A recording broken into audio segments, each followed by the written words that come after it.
Assalamualaikum warahmatullahi wabarakatuh. Halo Bapak Ibu Guru semua, perkenalkan nama saya Diah Kusumaningrum, calon guru penggerak Angkatan 7 dari Kabupaten Cilacap, Provinsi Jawa Tengah. Dengan fasilitator Ibu Maria Magdalena Siti Listiari dan pengajar praktik Ibu Rahajeng Dwi Kusumasari. Kali ini saya akan membahas koneksi antar materi tentang pembelajaran sosial dan emosional. Memasuki pembelajaran modul 2.2 tentang pembelajaran sosial dan emosional, banyak hal baru yang saya dapat.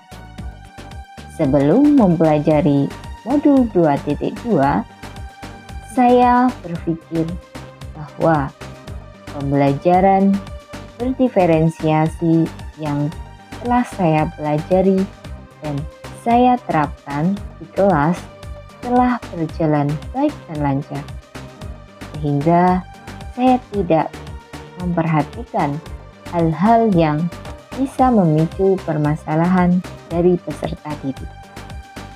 Ternyata banyak hal yang saya hadapi dan menjadi tantangan bagi saya untuk mencari solusinya. Perbedaan karakter, perbedaan pendapat, perbedaan kemampuan, serta keragaman perbedaan lainnya perlu pengelolaan emosional dan sosial untuk mengatasinya.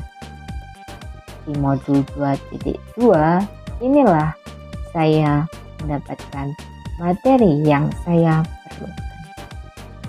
Setelah saya mempelajari modul ini, saya meyakini bahwa kompetensi sosial emosional murid akan terbentuk melalui proses pendidikan dan pengajaran sejalan dengan pertumbuhan dan bertambahnya usia mereka menuju kedewasaan. Proses pembelajaran anak didik tidak tergantung pada aspek intelijensi atau kemampuan kognitif saja, tetapi juga dipengaruhi oleh aspek lain seperti aspek perkembangan emosi dan sosial. Aspek emosi dan sosial ini sangat berpengaruh terhadap perilaku murid kepada dirinya, orang lain, dan lingkungannya. Pada murid, aspek sosial emosional ini dapat dikembangkan melalui pembelajaran sosial emosional.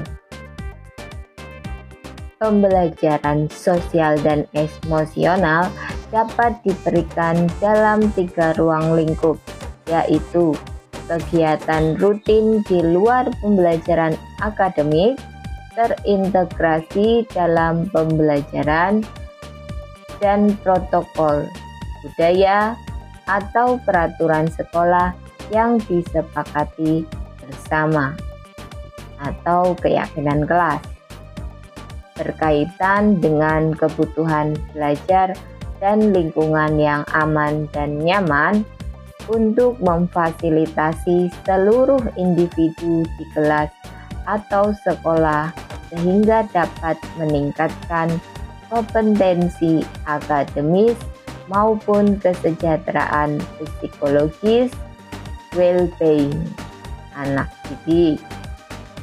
Ada 3 hal terpenting dan sangat mendasar, yaitu 5 kompetensi sosial emosional, kesadaran penuh atau mindfulness, dan kesejahteraan psikologis well-being.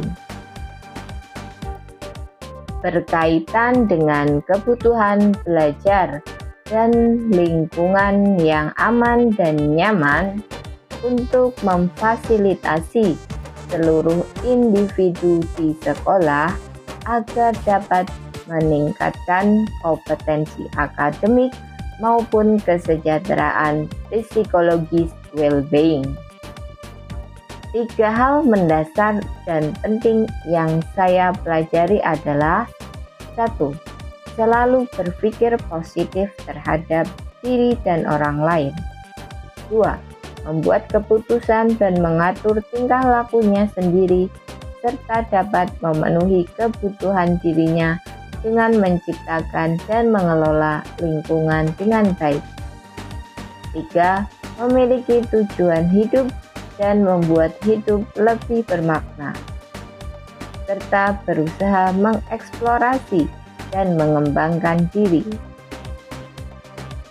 Dengan memahami dan menerapkan ketiga hal di atas, maka perubahan yang selayaknya diterapkan oleh seorang guru di kelas dan sekolah adalah: bagi murid, yakni guru memberikan kesempatan kepada murid untuk menumbuhkan, melatih, dan merefleksi kompetensi sosial dan emosional dengan cara yang sesuai dan responsif, dengan perkembangan budaya serta mengintegrasikan kompetensi sosial dan emosional ke dalam konten pembelajaran dan strategi pembelajaran. Bagi rekan sejawat, guru harus tetap belajar dan menjadi teladan atau memodelkan serta membangun kolaborasi.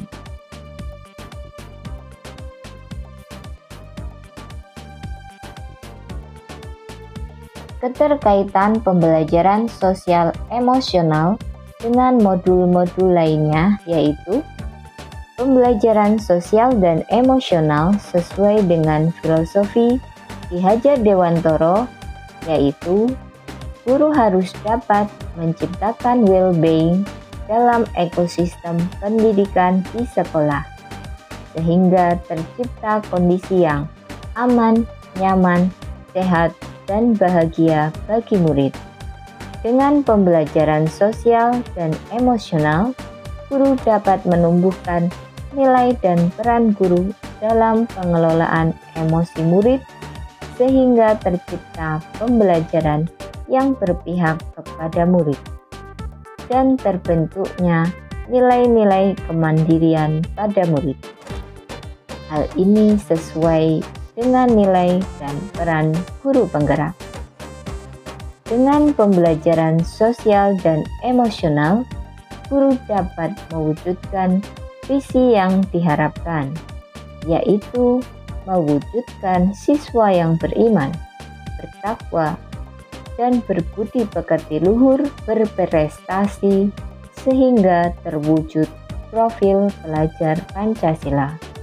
Dengan pembelajaran sosial dan emosional, guru dapat memahami emosi masing-masing murid agar dapat mengontrol diri dan dapat menerapkan budaya positif yang baik di sekolah, sehingga mampu mengontrol diri dan dapat menciptakan suasana yang menyenangkan, aman, dan nyaman bagi siswa dalam proses pembelajaran. Dengan pembelajaran sosial dan emosional, guru bisa mengidentifikasi emosi dan perasaan masing-masing murid, sehingga guru dapat menerapkan pembelajaran diferensiasi di kelas sesuai kesiapan belajar, minat belajar, dan profil belajar murid, dan dengan menggunakan strategi diferensiasi konten, proses, dan produk, sehingga pembelajaran dapat dilaksanakan sesuai dengan kebutuhan murid agar pembelajaran semakin menyenangkan dan dapat mewujudkan merdeka belajar. Demikianlah pemaparan koneksi antar materi modul 2.2 tentang pembelajaran sosial dan emosional. Kurang lebihnya saya mohon maaf. Saya akhiri. Wassalamualaikum warahmatullahi wabarakatuh.